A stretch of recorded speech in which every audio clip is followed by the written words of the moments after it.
Shalom everyone, you're here again with an episode of Tzol Mikra, and this week we are in the Parasha of Shoftim. As I usually say, I hope everyone enjoyed the previous programs, and hopefully you enjoyed this one as well. So this week we're in Parashat Shoftim. Shoftim is named after the opening of the Parasha, which means a judge. I think I've explained this here before, but if I haven't, I'll do it again. A shofet technically means a district ruler. It doesn't really mean judge.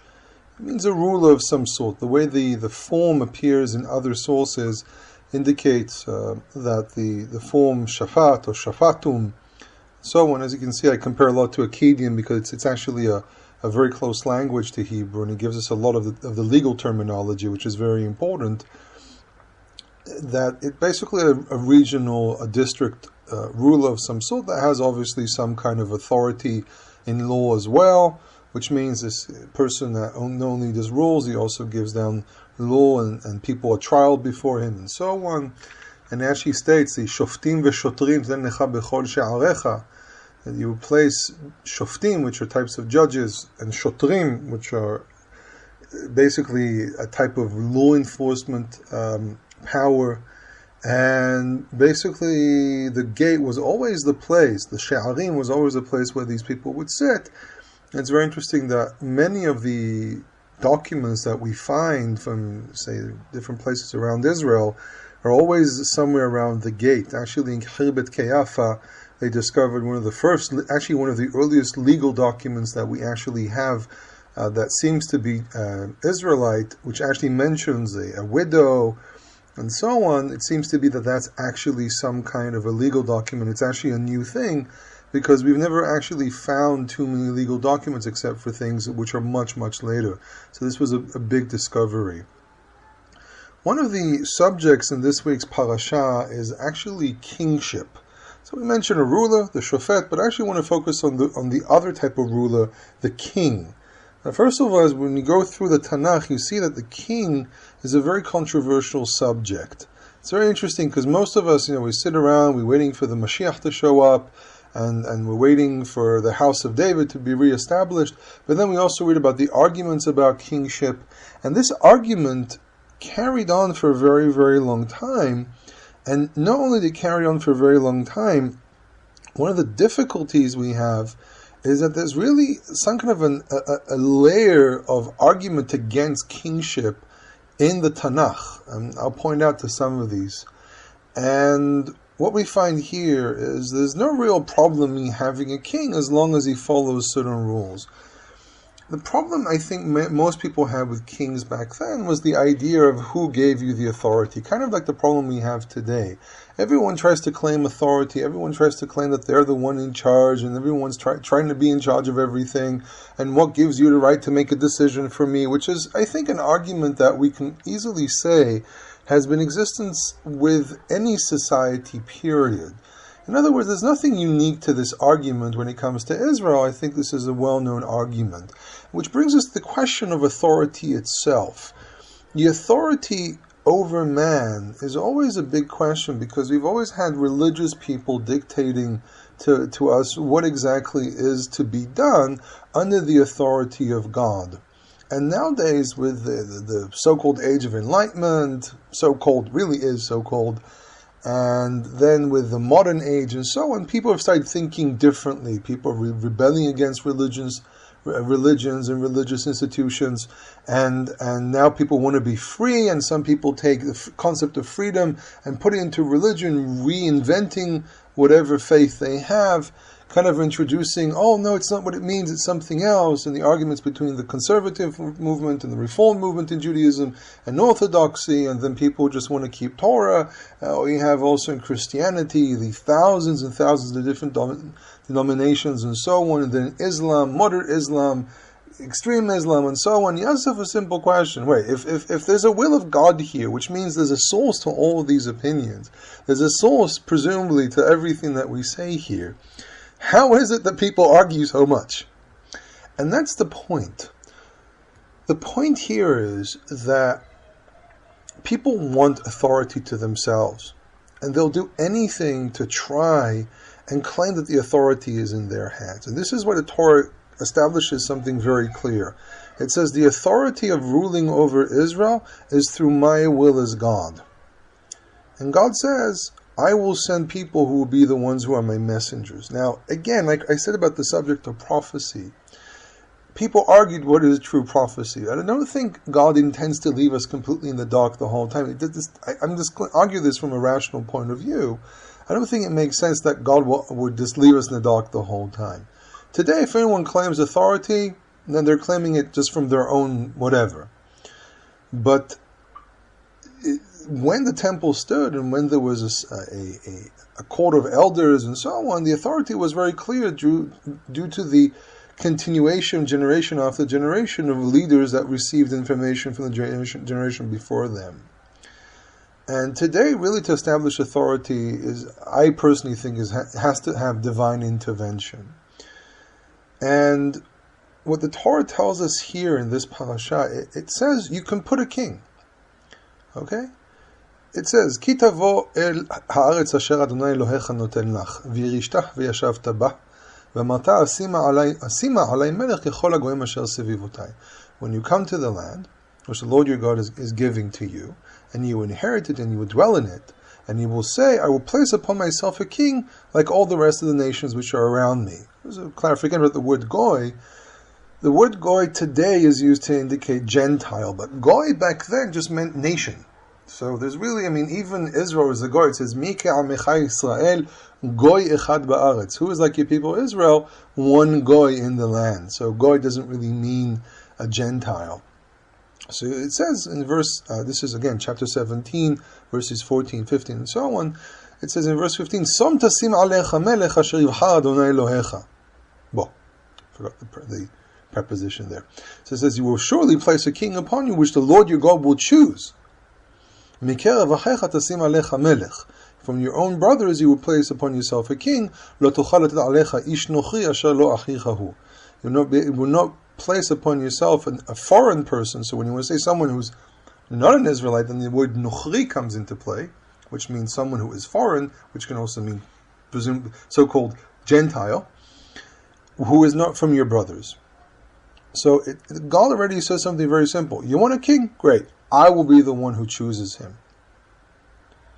Now, one has to sit down and think about it, that if God chose the king, then what is the argument? Where does the argument come from?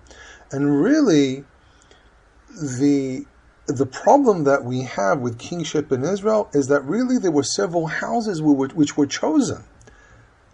And it kind of puts us in a big dilemma. If I was living back in the day of the first temple, it's a dilemma, because the house of Saul were chosen, then the house of David were chosen, and then as a secondary choice, also the house of Jeroboam, of Yerovam.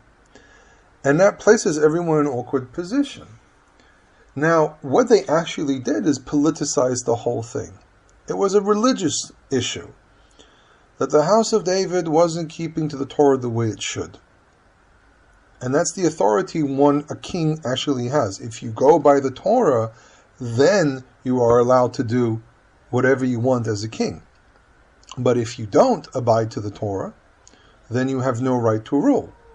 And God turned around to Jeroboam and said, you'll be king instead.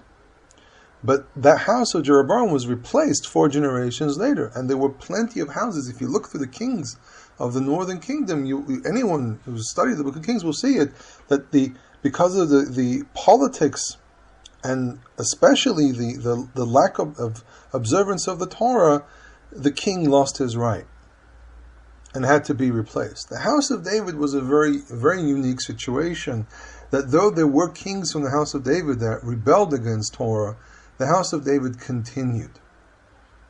And that's really the part of the idea of the authority as well. God can raise a king and bring him down and so on. And it's all through the decision of God.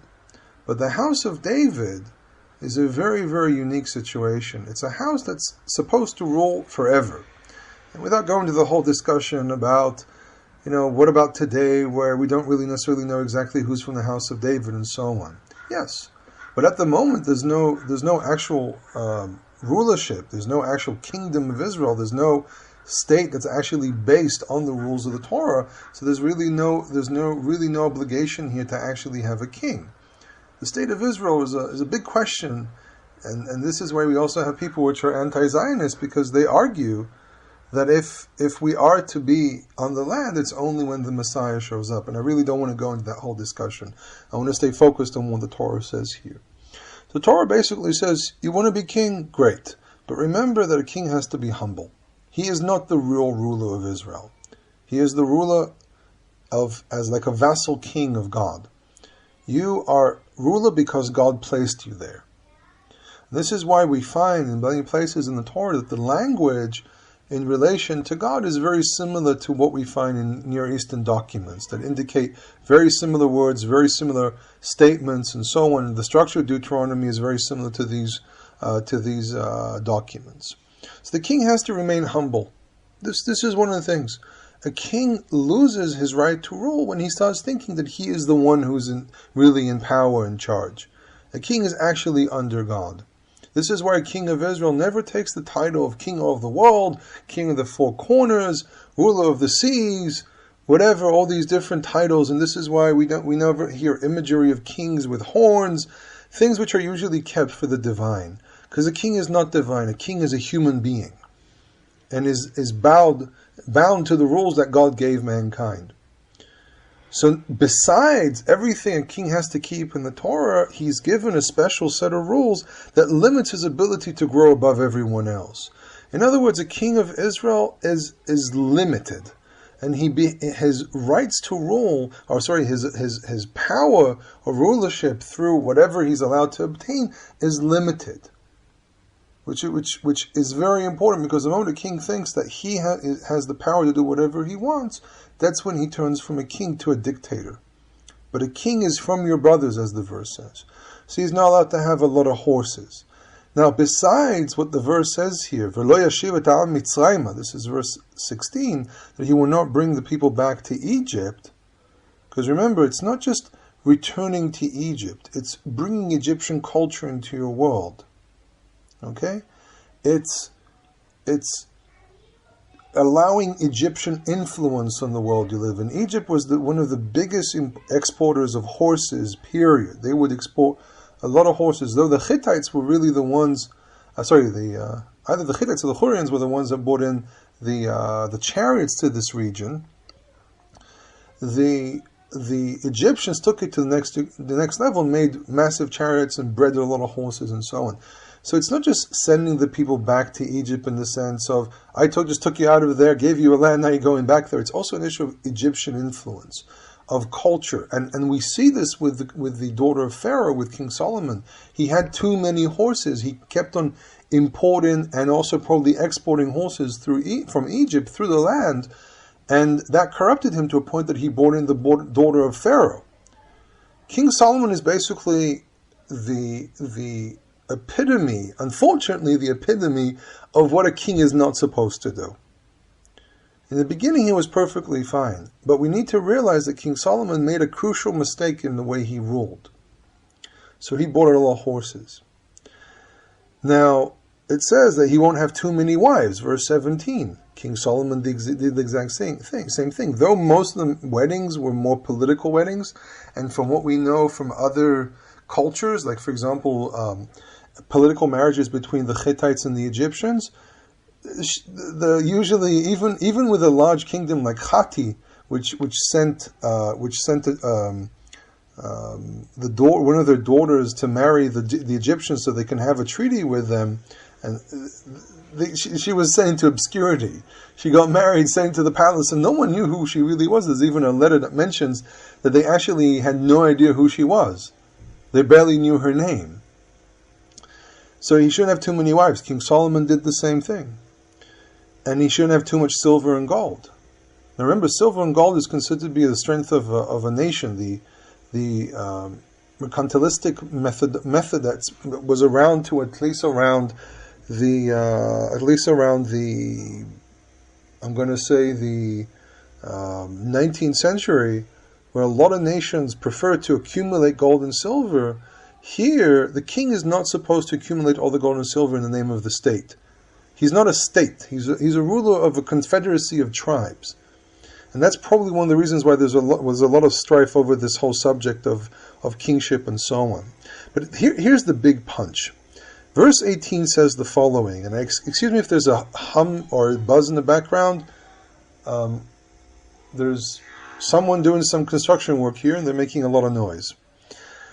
And it says in verse 18, it'll be when he sits on the throne, he will write for himself the Mishneh, and the question is he referring to the entire Torah, just the book of Deuteronomy, section of the book of Deuteronomy?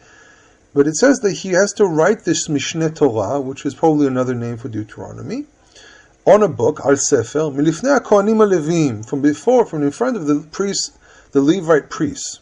As I said earlier recordings, there's a whole thing here of definitions of what is a Levite and what is a priest and so on. But this is the big punch. A king has to have a copy of the rules so he never goes astray from these rules.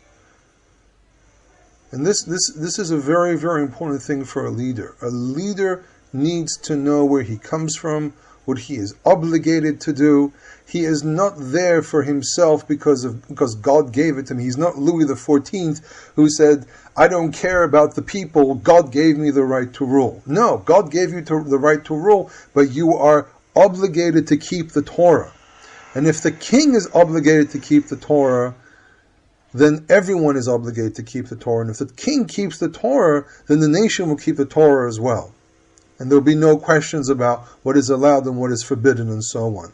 The moment the rulership loses track of the Torah, the people will follow suit. So this is why you need to choose your rulers in a smart way. Are the rulers of the state of Israel good? Most definitely not. But out of many of the rulers, many of the people who are chosen to govern the country, Netanyahu, for example, comes from a place where he does believe in the Tanakh. And though I am very doubtful if he really keeps Torah, at least there's an element here of observation and so on. I am not very pro Netanyahu, but it is what it is, and I don't really want to mix too much politics. But I think many people ask themselves the question today of the politics of today and what we have today as our leaders and so on. That if a state is established as a state that has a constitution, then that ruler has to keep that constitution. And when it comes to Israel, the constitution is the Torah, period. And it says in verse 19, "V'hayta imo v'karavo kol yemei hayav leman nilmad lira et Adonai Elohav lishmor et divrei Torah azot v'et hachukim ha'ele la'asotam."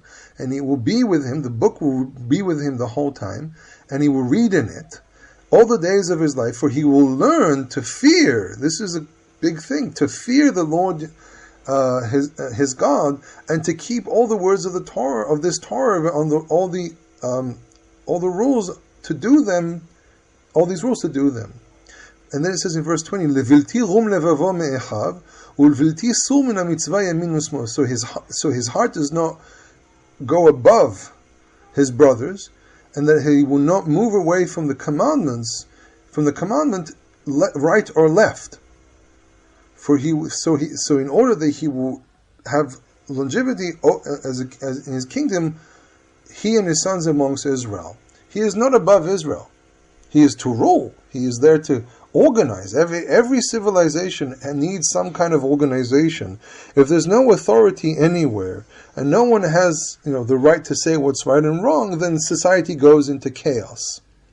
Which is really what happened at the time of the judges. At the time of the judges, we keep on hearing, there is no king in Israel, each man does whatever he pleases.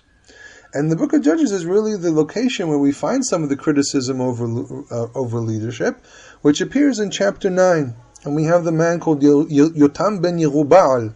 Okay, Yotam was the sole survivor of the attack by his brother Avimelech over his other brothers.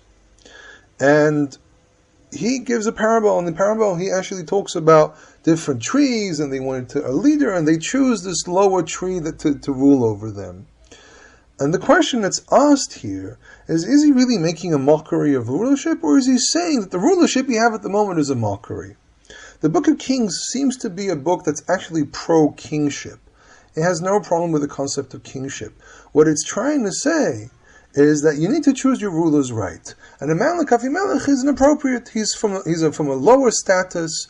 He is a violent man. He's harmed other people. Don't make him your king. And that's really the point of the parable. He's saying he's the lowest of the lowest of the lowest. How come can you have him as? How can you even take a person like this to be your king? And then, besides this, we have the question about what Samuel was talking about in 1 Samuel chapter 7. Because we have the rules of the king. And then suddenly we have in the book of Samuel this description of what a king is going to do. And in what it describes here, Samuel 8, it says it says in verse 11 onwards, this will be the Mishpat HaMelech. So there's the thing called the Chok HaMelech or Mitzvat HaMelech, and then there's Mishpat HaMelech, and some scholars try to argue that there's a difference between the two and so on. But I think that what the Torah gives us is the rules and stipulations of what does it mean to be a king in Israel. And Samuel is really giving us the details of how a king in reality functions. And he says, he'll take from your sons and daughters to be different workers, and he'll place different types of ministers, and he will take from your fields, because any administrative system needs an income, so there's a taxation. So the question is, what is Samuel really trying to do? Is he trying to move them away from the idea of having a king, or is he really trying to tell them, listen, unlike all the fantasies that you have about kings, this is what a king really is. You're a young nation, you've never really had a king, and this is what a king is like. So the question that we need to ask ourselves in the future is that we want a king. And I think a king will be a very good thing for the people of Israel, because it will be an authority that you can't argue with. And if it's an authority that is governed by Torah, it's an authority that will do tzedek mishpatu me'sharim, which is the ideal of any king. But let us not forget that a king means that there's an absolute power.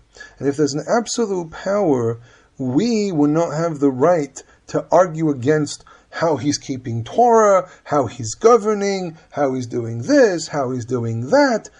The moment a king is established, and he reestablishes a temple, and he reestablishes the leadership that existed, our entire world will change. And this is going to go back to what I spoke about, the issue of the temple.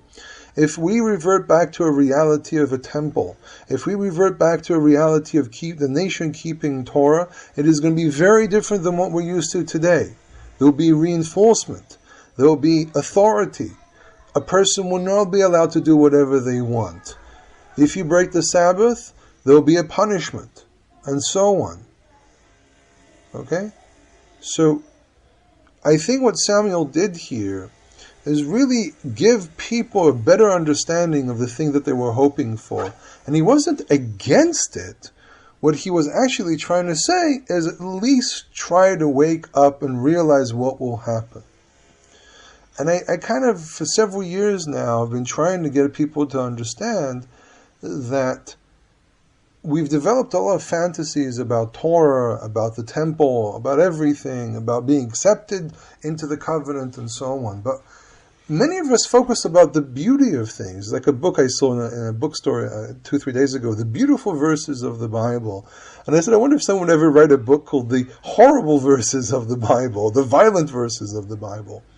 We need to remember something very, very important. At the end of the day, being in the covenant of the Torah is a beautiful thing, is a wonderful thing, is an amazing thing. But let us not drown in the fantasy. So many people that I meet, that they want to go through conversion, or they want to keep Torah and so on, and they're all so excited, and then they get really, really bummed out because they discover it wasn't all the fantasies they built up for themselves. And the same thing here. Don't build up false imagination about things. Be down to earth, be practical, be observant of the Torah, but remember that it's down on this world, it's down in this earth. Okay? That's the message of this week's study. What is a king? Can a king have absolute power? Do we need a king? And what does it mean to actually have a kingship? Bringing Torah down back to earth instead of it hovering somewhere in an upper sphere. We want to go back to keeping all of Torah, but we also need to mentally prepare ourselves for the concept of keeping the entire Torah. I think that in our generation, we're probably stepping closer and closer and closer. I think we're at the stage now we need the mental preparation towards Torah. When the king will come out, we cheer to him, we need to realize that's the authority. We don't argue with that. Okay? Whatever opinion you have, if you want to turn around and say, I think there's something wrong here, you make an appeal. But it won't be like today. You will not be able to judge as you please. There will be a decree from the high court of how to keep Torah. There will be elders that will tell us what to do and not to do. There will be Levites and priests that will govern the people according to Torah. I think it would be logical to present your opinion, but who says my logic here is the one they used back then?